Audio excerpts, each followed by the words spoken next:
Hello friends and welcome back to this new video. और आज हमारे साथ जो पर्सनैलिटी हैं, he had more than 20 year of experience in ayurvedic pediatrics. Now he is working as an associate professor at PG department of Kumar Vidya at Shri Krishna government ayurvedic college Kurukshetra Haryana. The one and only associate professor doctor Amit Kataria sir. First of all, a very welcome to you, sir, on the show. Thank you, Amit. So, sir, my first question to you is, from BMS to PhD and more than 20 years of experience in Ayurvedic pediatric field, how was your journey, sir? I did my post-graduation from IPGT and RA, Virat University, Jamnagar, and after that I joined at Ludhiana in Guru Nanak Ayurvedic Medical College Research Institute, Gopalpur, Ludhiana, and from 7 to 8 years of service, I shifted over there to Lucknow in State Government Ayurvedic College, Lucknow, and then I shifted to this place, Shri Krishna Government Ayurvedic College, Kurukshetra, as associate professor, and then I did my PhD from NIA Jammu. Sir, कहा जाता है कि इंसान गलतियों का पुतला है और इन्हीं गलतियों से सीख कर अपनी सफलता के रास्ते पर आगे बढ़ना चाहिए। और आपका जो मोर देन 20 ईयर ऑफ एक्सपीरियंस है इन आयुर्वेदिक पीडियाट्रिक फील्ड, उस दौरान आपने किन किन चैलेंजेस को फेस किया और किन किन यूनिक डिजीज़ में डील किया और आपके क्या एक्सपीरियंस रहे उस दौरान, इसके बारे में कुछ बताइए सर। देखिए अनुज, मैंने पिछले 20 सालों में जिन जिन जगह पे मैं रहा वहाँ पर मैंने बहुत सारे कैंप्स लगाए। मैंने लोकल गांव में जितना भी मैंने दौरे किए, और शायद लगभग under national school health mission के अंडर मैंने इतने कैंप्स लगाए कि हर महीने में कम से कम 2 कैंप्स में जाता था। उन कैंप्स के अंदर मैंने जो भारत देखा है, उस भारत की जो तस्वीर मेरे सामने आई, तो उसमें सबसे पहला जो विषय था मेरे लिए वो था पोषण। दूसरा, वो बच्चे जो शायद जिनको प्रॉपर ट्रीटमेंट ही नहीं मिला, या वो बच्चे जिनका मॉडर्न मेडिकल साइंस में कोई ट्रीटमेंट ही नहीं था, जिससे उनकी जो डेली एक्टिविटीज़, डेली लाइफ थी, वो बहुत ज़्यादा कंप्रोमाइज़ थी।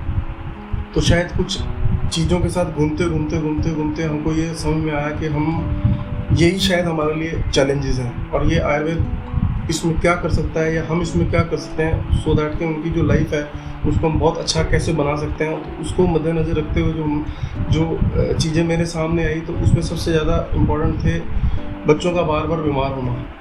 बच्चों को जो रिकरेंट इन्फेक्शंस होते थे, वो हमारे लिए बहुत ज़्यादा एक टारगेट था। एक एनीमिया हम सिर्फ किताबों में पढ़ते थे, लेकिन वो हमको जब हम लोगों ने स्कूल विज़िट किए, हम लोगों ने गांव में कैंप लगाए, तो हमको पता लगा कि वाकई ये इंडिया की बहुत बड़ी प्रॉब्लम है।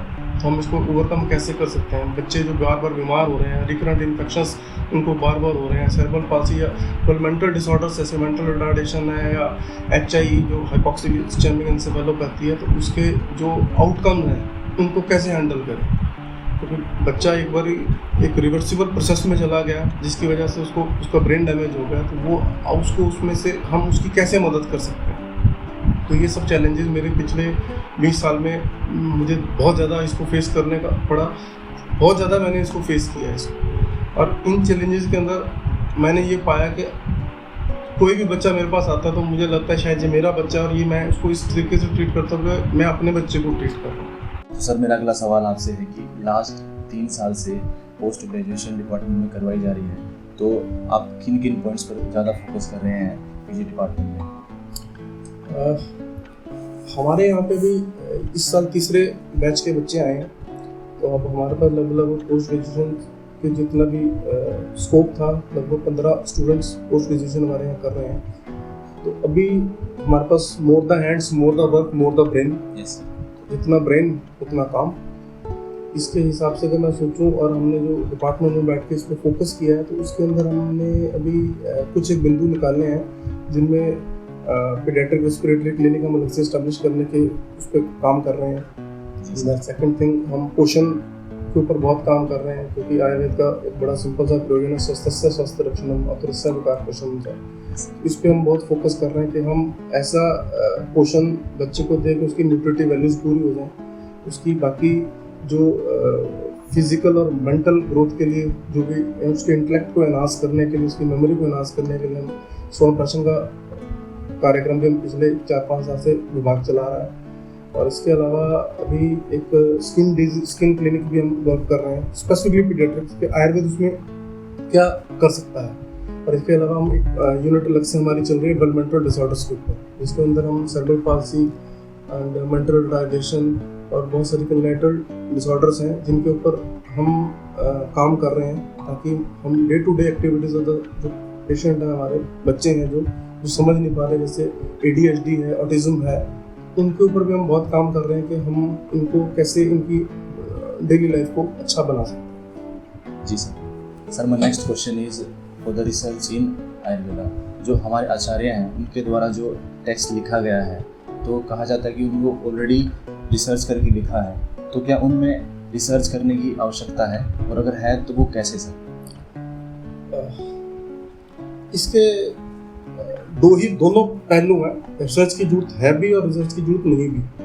अगर मैं पहले नहीं वाली बात करूं तो उसमें मैं ये कहना चाहूँगा कि अगर रिसर्च की जरूरत नहीं है तो उसके अंदर बहुत सारे पैरामीटर्स हैं कि जिनका हमारे पास क्वांटिटेटिव या सब्जेक्टिव ओरिएंटेशन डाटा नहीं है। अगर मैं बात करूँ कि प्रकृति को एनालिसिस करें, एक स्कॉलर, एक एकेडमिशियन, एक कंसल्टेंट अगर उसको डाटा को एनालाइज कर रहा है तो डाटा को एनालाइज कैसे करेगा? जैसे औषध पान काल है, जैसे प्रकृति है, जैसे दोषों के अंशांश कल्पना है, तो इन चीज़ों को हम किसी पैरामीटर पे एनालाइज नहीं कर सकते। ये व्यक्ति विशेष का, रोगी विशेष के प्रति एक अपना एक रुझान है जिसके ऊपर उसको वो देखता है।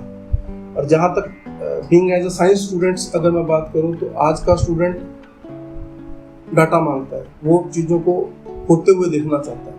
So research is just like a process in which we convert data into information and information into knowledge and that knowledge converted into the wisdom. Yes. Ayurveda is just like in present, you can say before COVID-19 era, Ayurveda is just like sleeping beauty, and we are expected that Ayurveda can awake. और वो time अब आ गया है, लोगों को कोविड-19 के अंदर ही समझ में आया कि आयुर्वेदा बहुत कुछ कर सकता है। तो इसलिए हमें एविडेंस बेस्ड मेडिसिन के रिकॉर्ड को परिपूर्ण करने के लिए और इसको ग्लोबलाइज बनाने के लिए हमें इसकी बहुत ज़्यादा ज़रूरत है कि हमारे पास ऐसा डाटा होना चाहिए सो दैट कि हम तथ्यों को पूरा सही तरीके से रख सकें। तो अभी हमारे जो आप्तोपदेशित शब्द हैं, जो चरक, सुश्रुत, काश्यप, जो हमारे ऋषि मुनियों ने बताए, आचार्यों ने बताए, डाटा है, अब हमको रीप्रूव करना है उनको। फार्मेकोलॉजी एस्टेब्लिश्ड है, लेकिन आज के परिप्रेक्ष्य में हम उनको किस तरीके से चैनलाइज करके वर्ल्ड के सामने अपना डाटा रखते हैं, तो वो हमारे लिए बड़ा इंपॉर्टेंट है। और इसी को मद्देनजर रखते शायद WHO ने जामनगर के अंदर एक नया सेंटर डेवलप किया है। Absolutely sir. और मेरा अगला सवाल सुवर्ण प्राशन से जुड़ा हुआ है जी। And today some Ayurvedic professional promote it as an Ayurvedic vaccination programme, तो इसके बारे में सर आपका क्या है?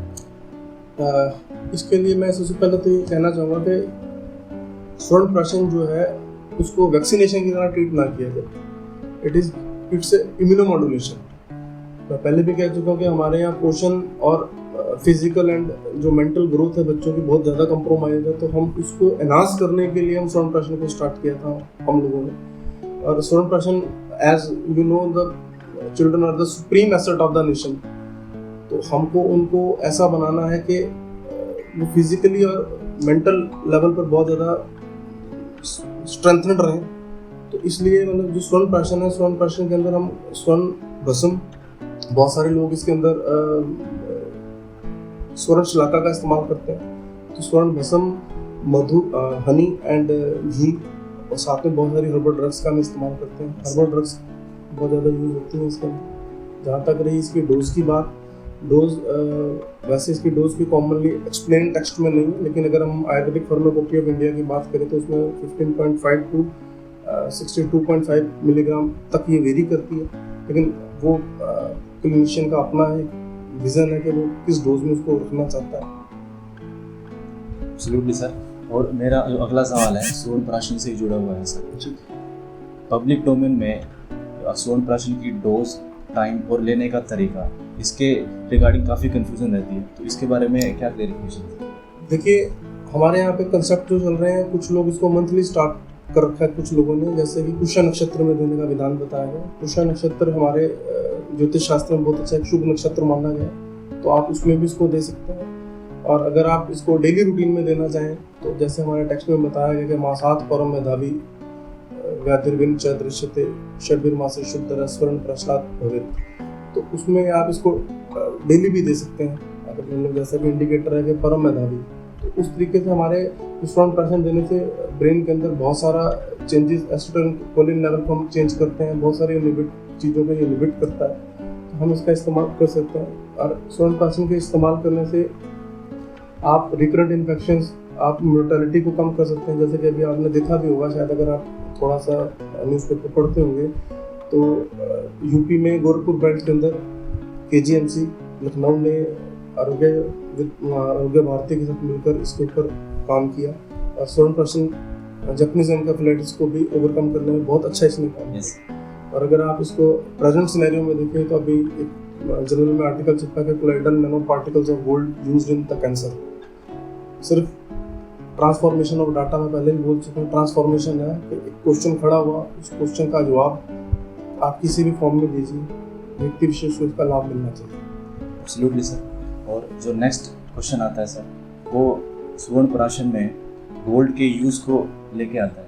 कुछ इश्यूज रेज होते रहे हैं टाइम टू टाइम कि मेटल का यूज़ बच्चों में सेफ है या नहीं, इसके बारे में आपका क्या कहना है सर? देखिए, जहाँ तक भस्म की बात आती है, अगर भस्म बहुत अच्छी बनी हुई है, आप उसका अगर उसके प्रॉपर टेस्टिंग हुई है, अप्रूव्ड है, तो उसको यूज़ करने का ऐसा कुछ नहीं कि आप उसको यूज़ नहीं कर सकते। बहुत सारे ड्रग्स ऐसे हैं, नियोट्रक्सेट है, बहुत कॉमन ड्रग है जिसको आप अगर यूज़ करते हो। बहुत सारे ऐसे एंटी कैंसर ड्रग हैं, जब हम उसको यूज़ करते हैं तो उनको LFT एंड RFT को सुपरवाइज करना रहता है, अंडर ऑब्जर्वेशन रखना पड़ता है। तो ऐसे ही अगर आपको लगता है कि आपका बच्चों का रीनल फंक्शन समवट कुछ कम है या उसकी एक्सक्रीटरी पावर्स कम है, तो आप इसको LFT एंड RFT को ध्यान में रख के भी यूज़ कर सकते हो। और हम जो स्वर्ण भस्म का इस्तेमाल करते हैं, वो स्वर्ण भस्म बहुत ज़्यादा कम मात्रा में इस्तेमाल की जाती है। Yes.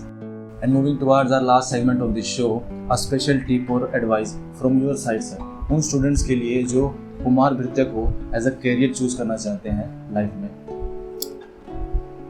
Being as a good learner, आप set your realistic goal, और more emphasizedly मैं कहूँ तो आप रोज़मर्रा के अपने गोल तय कीजिए and think about what matters to you. Yes. और दूसरा and what moves you forward. तो ये आपका एक सबसे बड़ा ये कि आप अपने टारगेट को अचीव करने के लिए, innovation comes out of our comfort zone. अगर मैं अपनी कंफर्ट जोन के बाहर आकर काम करूँगा तभी मैं कुछ पाऊँगा। तो be sure, be in discipline. This is my message. Absolutely sir, it was a very wonderful session और आपने अपना कीमती समय हमें दिया, उसके लिए बहुत बहुत शुक्रिया। Thank you Anu, and I feel privileged to be part of your this session. Thank you very much. जी sir. If you like this video, do hit the like button and don't forget to subscribe this channel और अपने आसपास के लोगों के साथ share करें। तो मिलते हैं एक अगली वीडियो में एक नए पर्सनैलिटी के साथ। तब तक के लिए थैंक यू, बाय बाय।